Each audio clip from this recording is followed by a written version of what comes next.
very complicated, but in all of his contradictions, everything seems to make sense. Somebody that you really wish really actually existed, somebody you'd like to be able to talk to. Now, that said, he's got his flaws too, but even his flaws, even Hamlet's flaws, are magnificent in their way. Even what's wrong with him is part of what makes him great as a character. And I want to talk today about a particular scene in Hamlet that doesn't get a lot of mention. And I want to draw attention to something in particular that I think is noteworthy and profound and has a lot of relevance to people who are of the MGTOW framework or mindset. And I mean, I don't want to limit it to that, but I mean, that might just be a good way to to sell this, because you have to do that with stuff on YouTube. You have to find catchphrases or buzzwords or things that hook in a certain readership. This is very relevant to MGTOW concerns, but it's also just, I think, something that's more of a universally not known phenomenon, but a universal phenomenon, and one that is not often remarked, but should be remarked, because once it hits you between the eyes with the wisdom of it, with the devastating truthfulness of it, you really can't deny it. You'd like to, but you can't. Now, what am I talking about here? Okay, what I'm talking about is in Act 3, Scene 1. And there's the famous to be or not to be speech that Hamlet delivers in this scene, probably the most famous speech in all of literature. And I'm not going to talk about it right now. I think I might have talked about it elsewhere. I don't know. When I had a class, a Hamlet, a survey class, we always taught Hamlet, and I always enjoyed going over that speech, to be or not to be, because people know about it, but people don't know exactly what he's saying there. And when you find out what he's saying, it's quite shocking in a lot of ways, the general gist or thrust of that speech. It's a very, well, it's not a happy speech. It's not a positive or optimistic reflection on human existence. And it comes out of nowhere. It's not really, it doesn't come out of nowhere, but it's not related to any action in the play. It's almost like somebody described it as parenthetical, and it is parenthetical. If you left it out, the action would pick up right where it left off. It doesn't necessarily correspond to anything that has happened or that is happening in the play at that point. It's just Hamlet's general reflections. It doesn't even relate to, the ghost, or to the question of whether the ghost is telling the truth or not, or to Claudius or to Gertrude, or anything that Hamlet is specifically struggling with. It's all much more general. Anyway, the reason why I'm mentioning it at all is because the section that I want to talk about comes right after to the to be or not to be speech in Act 3, Scene 1. So, Hamlet finishes, and then he sees Ophelia. And Ophelia has, under duress from her father, recently broken up with Hamlet, basically. Her father doesn't approve.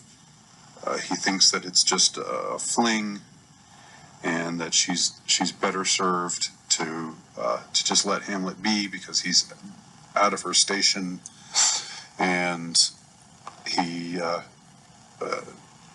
it's best for her not to be with him. So even though she loves him, she's a dutiful child who's obedient to her father, and so she does what she's told. So Ophelia comes across Hamlet, some company here, but they're walking away now. And Hamlet says, "Soft you now, the fair Ophelia, nymph in thy orisons be, all my sins remembered." Ophelia says, "Good my lord, how does it honor you for this many a day?" Hamlet, "I humbly thank you, well, well, well." He's kind of playing it cool here. And then Ophelia says, "My lord, I have remembrances of yours that I have longed to redeliver. I pray you now receive them." And now she hands out certain keepsakes that he's made for her. Among them being a poem, which is surprisingly bad, actually, interestingly bad. That one that is read a little bit earlier in the play by Hamlet's father. By Ophelia's father. And so she's offering to give them back at this point. She says, "My lord, I have remembrance of yours that I've longed to redeliver. I pray you now receive them." And this is where Hamlet gets his back up a little. He says, "No, not I. I never gave you aught." Ophelia says, "My honored lord, you know right well you did. And with them words of so sweet breath composed, as made the things more rich. Their perfume lost. Take these again, for to the noble mind rich gifts wax poor, when givers prove unkind. There, my lord." And she attempts to give them to him again. So these were things that he wrote, love letters that he wrote, love poems that he wrote for her, and she liked them. She was moved by them. She admits to being moved by them even now, that she's broken up with him and she's giving them back. And again, this is where Hamlet really starts to squint his eyes, and he says, "Ha, ha, are you honest?" Okay, now this is the interesting part here. "Are you honest?" Ophelia answers, "My lord." And then Hamlet asks, "Are you fair?" Ophelia says, "What means your lordship?" She doesn't understand what he's getting at, because these questions seem to come out of nowhere. "Are you honest?"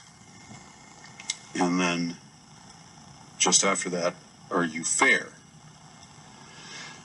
And she asks, what means your lordship? What are you talking about? Why are you asking me these things? And Hamlet answers, "That, if you be honest and fair, your honesty should admit no discourse to your beauty." Now that's pretty profound. It doesn't really get mentioned very much. I haven't heard this section in general talked about often by Hamlet scholars, the ones that I have sampled. Again, I'm not claiming to be anything like an expert on this subject, but I've done, my interest has prompted me to do a fair amount of reading, and I haven't heard anybody really talk about this or dwell on these lines. That if you be honest and fair, he says, your honesty should admit no discourse to your beauty. What is he saying there? Translated, what he's saying is, if you are honest, if you are a person of integrity, if you are a good person, and you also happen to be beautiful, then your goodness should not have anything to do with your beauty. The goodness, the good part of you, the part of you that is good, should absolutely disregard the aspect of you that is beautiful. Have nothing to do with it, whatever. And he doesn't explain why at this point, but this is what he declares to Ophelia. Ophelia answers, "Could beauty, my lord, have better commerce than with honesty?" Ophelia, it seems, is, and this kind of depends on how we view her. She's either naive and just doesn't see the things that Hamlet sees, or there might be something duplicitous in her, and this is what Hamlet subtly alleges a little bit later.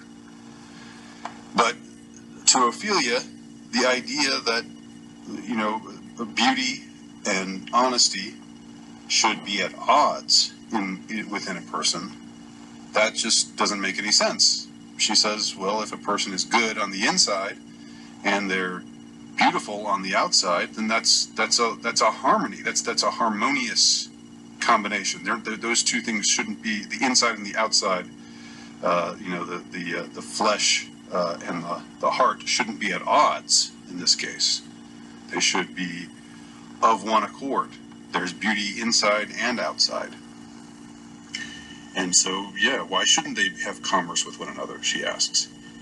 And then Hamlet really goes off. And he says, aye, truly, for the power of honesty will sooner transform honesty from what it is to a bawd than the force of honesty can translate beauty into his likeness. What does he mean by this? What he means is the power of beauty, just to repeat, the power of beauty will sooner transform honesty from what it is to a bawd, to a slut, to a thing of no virtue, a being of no moral worth. Beauty, the power of beauty to transform, to make honesty into dishonesty, to make goodness into badness, to make loveliness of temperament or of character into wretchedness of character or temperament. The power of beauty is much more inclined to do this, to transform honesty from what it is to a bawd, B-A-W-D, meaning, that's the root in the word bawdy, which means something dirty or vulgar. That's far more likely to happen than the force of honesty can translate beauty into his likeness. So it's when you got a beautiful soul and a beautiful body or face, then these two forces are at odds with one another. And if the person wants to keep his virtue, specifically a woman here, if a woman wants to keep her virtue, then her inner goodness will have no discourse whatsoever, will have nothing to do with, no relationship whatsoever with her outer beauty. Because if those two are in correspondence with one another, then the outer beauty will transform, is far more likely to transform her inner goodness into badness, terribleness, wretchedness, cheapness, absence of virtue, sluttiness, sliminess, what have you. That's much more likely to happen if those two have discourse with one another than for the soul to be able to transform the outer part into his likeness, to make the rest of the self virtue. That's not going to happen, he says. Now, I'm going to talk a little bit more about this. I'm running out of time, but I want to wrap up my thoughts right now because I'm hitting the 15-minute mark. Andy Nowicki, altrightnovelist.com.